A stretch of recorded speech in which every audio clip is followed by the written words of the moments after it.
Continuity equation of continuity लक्षांत veto कई chaser तरजर आगीजी तरह शू जगह चे अगर स्लाइड खुद असरा ज़गाइब शू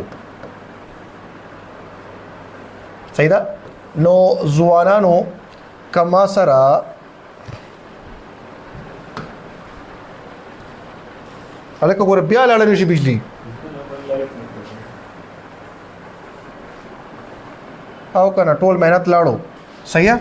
सो सिंपल सी बात है, डायरेक्टली लिख देता हूँ। तो सिंपल सी बात है A1 V1 is equal to A2 V2 right, जिसका सीधा साधा मतलब है, जिसका सीधा साधा मतलब है मेरे प्यारे जवानों, मेरे प्यारे खामारानों, कि अगर एरिया ज़्यादा तो फ्लूइड की गुज़रने की स्पीड कम। तो अगर एरिया ज़्यादा, ठीक हो गया भाई, तो फ्लूइड की गुज़रने की स्पीड कम, ठीक हो गया भाई। और अगर तो एरिया कम, राइट, तो फ्लूइड के गुज़रने की स्पीड ज़्यादा, ठीक हो गया भाई। ज़वानानो जल्दी कर रहा हूँ बिकॉज ये ऑलरेडी आप लोगों को एक्सप्लेन कर चुका हूँ, तो जल्दी कर रहा हूँ, ठीक हो गया भाई। ये हो गया भाई। तो इसका मतलब बनता है कि भाई the product of area and fluid speed for the flow of the ideal fluid will always remain constant। या आप कह सकते हो कि एरिया जो होगा वो फ्लूइड के स्पीड के साथ इनवर्स रिलेशन रखेगा। अब इसी का एक दूसरा शेप अगर मैं आपको बताऊं, तो एरिया की जगह पाई R1 स्क्वायर और एरिया A2 की जगह पाई R2 स्क्वायर, तो मैं लिख दूंगा सिंपल सी बात है R1 का square into V1 is equal to what R2 का स्क्वायर इंटू V2। ये इक्वेशन ऑफ कंटिन्यूटी का दूसरा शक्ल है इन टर्म्स ऑफ रेडियस। अगर मैं एरिया की जगह क्या लिख दूं, पाई आर स्क्वायर, तो इधर का पाई आर स्क्वायर, इधर का pi R square, pi cancel, तो R1 square V1 is equal to R2 square V2। ये हो गया। और इधर से आप लिख सकते हो ज़वानानो कि R के स्क्वायर का फ्लूइड की स्पीड के साथ ताल्लुक इनवर्स है, सिंपल सी बात है, राइट। अच्छा, सिमिलरली एक और भी आप लिख सकते हो in terms of diameter, that is D1 का स्क्वायर, राइट। देखिए ना, यहाँ पर अगर आप देख लो, ये रेडियस रहा R1, ये रेडियस रहा R2, राइट, ये डायामीटर रहा D1, ये डायामीटर रहा D2। तो D1 का square into V1 is actually equal to D। ज़वानानो जल्दी कर रहा हूँ बिकॉज ऑलरेडी ये चीज़ें हम कर चुके हैं। तो खामारानो राइट, यहाँ पर मैं लिख दूंगा D1 का स्क्वायर, तो चूंकि यहाँ पर डायामीटर ज़्यादा तो फ्लूइड की स्पीड कम, तो V1 इज इक्वल टू यहाँ पर डायामीटर कम, तो फ्लूइड की स्पीड ज़्यादा, ठीक हो गया भाई। सो ये तीन शक्लें हैं इक्वेशन ऑफ कंटिन्यूटी की, यानी कि डायामीटर के स्क्वायर का उस फ्लूइड की स्पीड के साथ ताल्लुक इनवर्स होगा। ये तीन शक्लें हैं इक्वेशन ऑफ कंटिन्यूटी की, and it is based on conservation of mass. As I said कि जितना मास एक सेकेंड में एंटर करेगा उतना ही मास एक सेकंड में एग्जिट भी करना चाहिए। तो अगर बड़े एरिया से एंटर कर रहा है तो छोटे स्पीड से एंटर करेगा, अगर छोटे एरिया से निकल रहा है तो बड़े स्पीड से एंटर करेगा। So based on conservation of mass,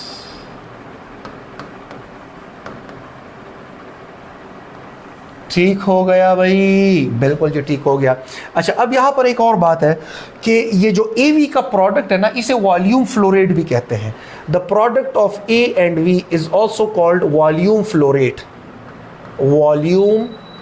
rate, कि कितना वॉल्यूम फ्लूइड का फ्लो कर रहा है और कितने टाइम में फ्लो कर रहा है। So the product of area and fluid speed, right, it is actually कि कितना वॉल्यूम फ्लो कर रहा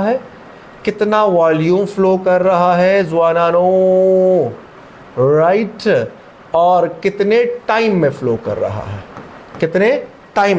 रहा है, this is called volume flow rate. तो अगर आपसे कहीं पर भी पूछ लिया जाए कि वॉल्यूम फ्लो रेट क्या है, तो सिंपल एरिया को मल्टीप्लाई कर देना फ्लूइड की स्पीड के साथ। और याद रखो, जब मैं V ऐसे लिखूं तो इसका मतलब है फ्लूइड की स्पीड, और जब मैं V ऐसे लिखूं तो इसका मतलब है फ्लूइड का वॉल्यूम। तो याद रखिएगा, ताकि आप लोगों को विजुअलाइज करने में आसानी हो और आप इनको आपस में मिक्स ना कर जाओ। Ibrar Khan, sir A is inversely proportional to V, तो ये फ्लूइड आइडियल फ्लूइड के लिए है या नहीं? It is independent of temperature. बच्चे आइडियल फ्लूइड के बारे में मैं अभी बात करता हूँ। पैटर्न सारों के लिए फॉलो होता है, इवन रियल फ्लूइड में भी ये फॉलो होता है, लेकिन up to the letter follow नहीं होता, यानी कि up to the single value actual decimal तक फॉलो नहीं होता। थोड़ा सा जो है वो झुकाव वगैरह आएगा, थोड़ा सा डिविएशन आएगी, लेकिन एग्जैक्टली बिहेवियर यही फॉलो होता है। सही है जी। तो अब मैं ज़रा आइडियल फ्लूइड के बारे में आपको बता देता हूँ ज़ुआरानो। अच्छा फजल खान, सर डायामीटर वाला समझा दें। डायामीटर वाला सिंपल सी बात है, रेडियस की जगह डायामीटर, रेडियस बराबर है डायामीटर डिवाइडेड बाई 2, तो रेडियस का स्क्वायर बराबर होगा डायामीटर का स्क्वायर डिवाइडेड बाय 4। तो डायामीटर 1 का स्क्वायर बाय 4, डायामीटर 2 का स्क्वायर बाय 4, 4 और 4 कैंसिल, तो d1 square v1 is equal to d2 square v2। Simple सी बात है। क्लियर हो गया भाई? तो अब आते हैं जुआनानो और खामारानो आइडियल फ्लूइड के ऊपर। Let me now explain ideal fluid कि आइडियल फ्लूइड किस बला का नाम है। तो बच्चे आइडियल फ्लूइड के बारे में आपको पता होना चाहिए। Number 1, a fluid is said to be ideal, a fluid is said to be ideal कि पहली बात वो उसमें हो नॉन विस्कस, कि वो फ्लूइड नॉन विस्कस हो।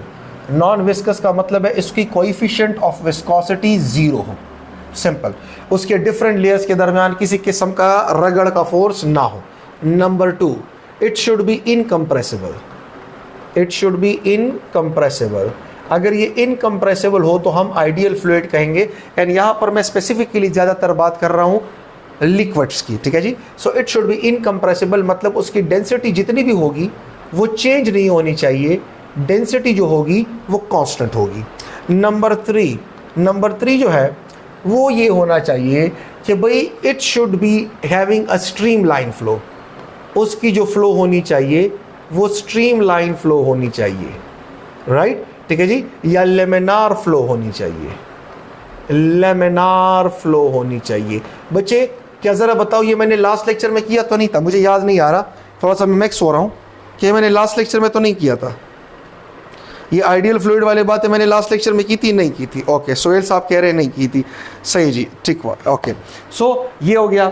चौथा आपके पास ये होना चाहिए कि भाई it should be having irrotational flow, उस फ्लो के अंदर किसी किस्म की रोटेशन नहीं होनी चाहिए। ठीक हो गया भाई, राइट। अच्छा, इररोटेशनल फ्लो, बस आप कह सकते हो कि भाई अगर तो स्ट्रीमलाइन फ्लो है तो इररोटेशन एक तरह से आ भी गया। और पांचवा ये होना चाहिए कि उसका टेम्परेचर जो फ्लूइड का है वो कांस्टेंट रहना चाहिए, ठीक है। तो जो फ्लूइड इन चीज़ों को फॉलो करता है तो हम उन्हें आइडियल फ्लूइड के नाम से पुकारते हैं मेरे प्यारे जवानों। ठीक हो गया भाई कि विस्कोसिटी ज़ीरो होनी चाहिए, डेंसिटी कांस्टेंट रहनी चाहिए और लेमिनार फ्लो होनी चाहिए। व्हाट इज़ लेमिनार फ्लो आपको बता चुका हूँ कि जिसमें फ्लूइड के पार्टिकल्स वही पाथ और वही स्पीड अडॉप्ट करते हैं जो उससे पहले गुजरे हुए पार्टिकल्स फॉलो कर गए हैं। और स्ट्रीमलाइन का जो अपोजिट है वो है वो है टर्बुलेंट फ्लो, जिसमें पार्टिकल्स कोई भी पैटर्न फॉलो नहीं करते, इर्रेगुलर केओटिक सी फ्लो होती है। यानी कि अगर मैं आपसे कहूँ कि ये पाइप है, ठीक है जी, और इसके अंदर फ्लूइड कुछ ऐसे फ्लो कर रहे हैं कि कुछ ऐसे, फिर कुछ ऐसे, फिर कुछ ऐसे, फिर कुछ ऐसे, फिर कुछ ऐसे, तो it is irregular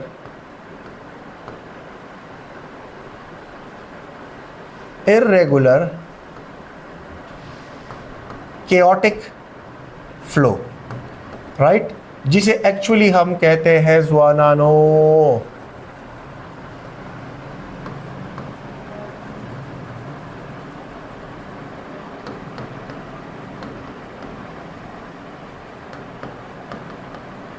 turbulent flow. क्या कहते हैं? Turbulent flow. It's a turbulent flow. Clear हो गया भाई? तो ये एक्चुअली इसका उल्टा है। और याद रखिएगा जब फ्लूइड बहुत हाई स्पीड्स पे मूव करते हैं ना, तो उनकी स्ट्रीम लाइनिंग जो है वो टर्बुलेंट फ्लो में कन्वर्ट हो सकती है। ये भी एक पॉइंट है जो कि पूछा जा सकता है। At very high speeds, at very high speeds याद रखिएगा laminar flow converts into turbulent flow.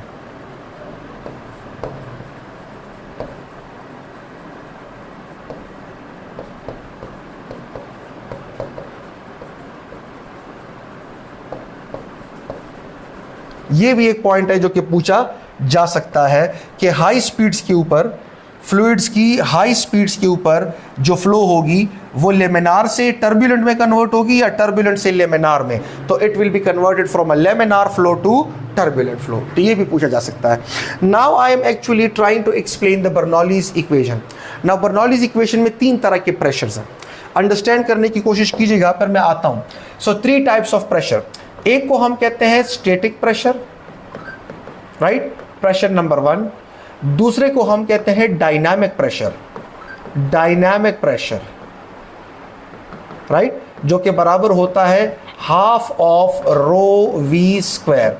और तीसरा हमारे पास है that is pressure due to the column of the fluid, weight of the column of the fluid, that is rho g H.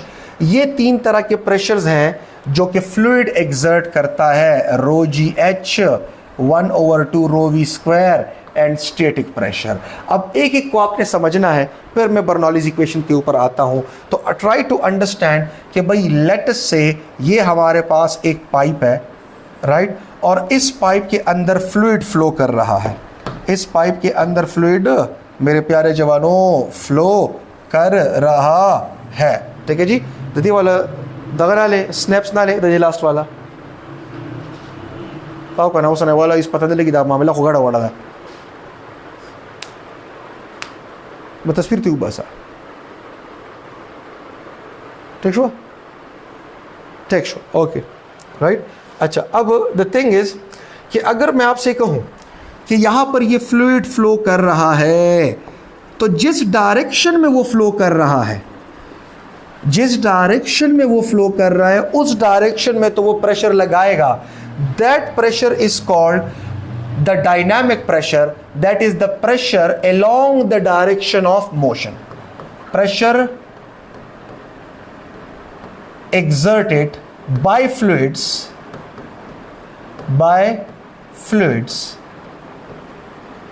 along the direction of motion, along the direction of motion.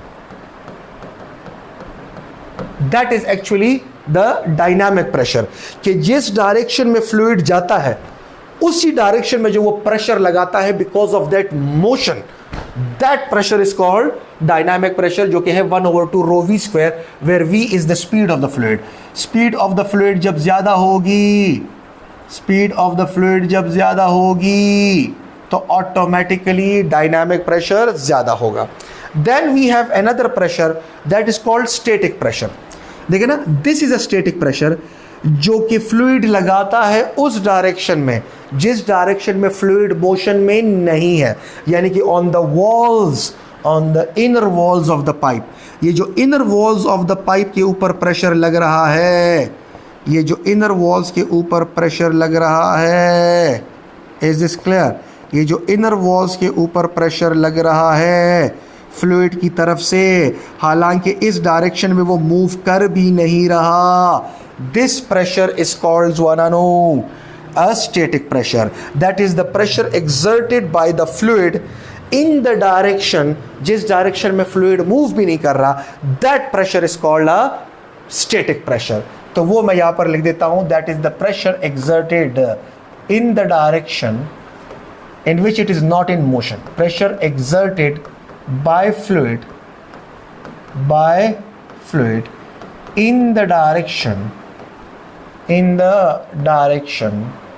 in which it is not in motion, in which Zwanano it is not in motion, that is actually a static pressure। तो देखिए, एक dynamic pressure in the direction of motion, और एक जब वो fluid जा रहा है तो वो वॉल्स के ऊपर भी प्रेशर लगा रहा है, that is the pressure exerted by the fluid in the direction in which it is not in motion. क्या इस बात की समझ आई? आवाज नहीं आ रही, इस बात की समझ आई? अच्छा, असद अनवर साहब कह रहे हैं कि why does the fluid speed increase in a narrow pipe according to the equation of continuity. Asad Anwar साहब, आपको सादा बात बता देता हूँ, राइट, अगरचे ये तो हम डिटेल से कवर कर चुके हैं।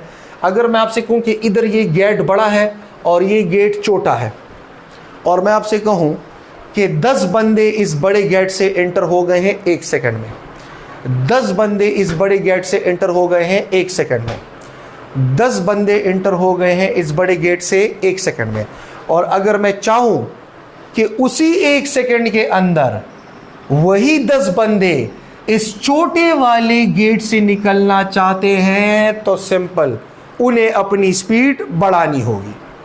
अगर तो 10 बंदे 1 सेकंड में इस बड़े गेट से एंटर हुए तो और वही 10 बंदे 1 सेकंड में इस छोटे गेट से निकलना चाहते हैं तो उन बंदों की निकलने की स्पीड ज़्यादा होनी चाहिए, बिकॉज जितना मास एंटर करेगा उतना लीव करेगा। बिकॉज अगर ज़्यादा मास एंटर कर गया और थोड़ा निकल रहा है तो कुछ मास यहाँ पर गायब हो रहा है, जो कि कंजर्वेशन ऑफ मास की वायलेशन है। या अगर तो थोड़ा मास एंटर कर रहा है और निकल ज़्यादा रहा है तो फिर कुछ मास इधर क्रिएट हो रहा है, जो कि अगेन कंजर्वेशन ऑफ मास की वायलेशन है। तो जितना मास एंटर करेंगे, जितना बंदे एंटर करेंगे उतने ही बंदे निकलेंगे। जितने मॉलिक्यूल्स 1 सेकंड में वाटर के एंटर कर रहे हैं उतने ही मॉलिक्यूल 1 सेकंड में वाटर के इधर से निकलेंगे। लेकिन अगर उधर से निकलना चाहते हैं तो अपनी स्पीड बढ़ानी होगी। सिंपल, क्लियर हो गया भाई जी? बिल्कुल। अब मेरे प्यारे जवानों, हम आगे बढ़ना चाह रहे हैं। ओके, तो गौर से देखिएगा बच्चे, क्या ये स्टैटिक और डायनामिक प्रेशर क्लियर हुआ? Qasim Zubair, no, why is that मेरे बच्चे? ये तो बड़ा सिंपल है। अच्छा जी, गौर से देखिएगा, स्टैटिक प्रेशर फिर समझाता हूं बच्चे। ये फ्लूइड पाइप में मूव कर रहा है, ठीक है जी। अब मुझे एक बात बताइए, अगर मैं यहां पर कुलकुला खानानो, अगर मैं यहां पर आपसे कहूं कि एक ओपनिंग है, क्या है भाई? ओपनिंग, एक सुराख है। मुझे एक बात बताइए, पाइप में अगर पानी ऐसे बह रहा है और इधर मैंने सुराख कर दिया, तो आप लोगों ने कभी सोचा है कि इधर से ये फ्लूइड निकलता क्यों है इतने प्रेशर से? हालांकि अगर तो फ्लूइड इस तरह मोशन में है, अगर फ्लूइड मेरे प्यारे जवानों इस डायरेक्शन में मोशन में है तो उसे तो प्रेशर ऐसे लगाना चाहिए। तो फिर इस वाली ओपनिंग से ये फ्लूइड क्यों निकल रहा है? बिकॉज कि फ्लूइड जब मोशन में होता है तो वो सिर्फ along the direction of motion pressure नहीं लगाता, on the walls of the pipe भी प्रेशर लगाता है। तो ये जो फ्लूइड इधर से निकलेगा इस ओपनिंग से, that is because of the static pressure, that is pressure exerted bye a fluid in the direction in which it is not in motion, because fluid ऐसे मोशन में था, लेकिन जो इस तरह प्रेशर लग रहा है उसी प्रेशर की वजह से ये फ्लूइड इधर से निकलता है। तो फ्लूइड जब इस तरह बहता है तो वो इस तरह वाला प्रेशर तो लगाता है, that is a dynamic pressure, लेकिन वो ऐसे भी लगाता है प्रेशर, ऐसे भी लगाता है, ऐसे भी लगाता है, ऐसे भी लगाता है, ऐसे भी, ऐसे भी, ऐसे भी, on the walls, on the inner walls of the pipe भी वो प्रेशर लगा रहा है, और ये वो डायरेक्शन में प्रेशर लगा रहा है जिसमें वो मूव नहीं कर रहा। That is a static pressure. जिस तरह से मैं अगर आपसे कहूं कि ये मेरे पास एक बीकर है, ये मेरे पास मेरे प्यारे जवानों एक बीकर है, इमेजिन कीजिएगा ये मेरे पास एक बीकर है, ठीक हो गया? और इस बीकर के अंदर मेरे प्यारे जवानों ये मेरे पास फ्लूइड है, वाटर है, चले क्या है भाई? वाटर है। तो जवानानो और खामारानो, ये अगर मेरे पास वाटर है, राइट, ठीक है, अगर मैं आपसे कहूं कि क्या ये जो फ्लूइड आपको नज़र आ रहा है, क्या ये इस बीकर के वॉल्स के ऊपर, वॉल्स के ऊपर, वॉल्स के ऊपर प्रेशर लगाता है या नहीं? वॉल्स के ऊपर क्या ये प्रेशर लगाता है या नहीं? वॉल्स के ऊपर तो बिल्कुल ये वॉल्स के ऊपर प्रेशर लगा रहा है, हालांकि वो मोशन में है भी नहीं। दैट वॉल्स के ऊपर लगने वाला pressure is actually a static pressure, जो कि यहाँ पर एक मूविंग फ्लूइड है, लेकिन स्टिल वो वॉल्स के ऊपर प्रेशर लगा रहा है एक ऐसी डायरेक्शन में जिस डायरेक्शन में वो मूव भी नहीं कर रहा, right? That pressure we will call a static pressure. क्या ये बात क्लियर हुई? यस। अब ऑन द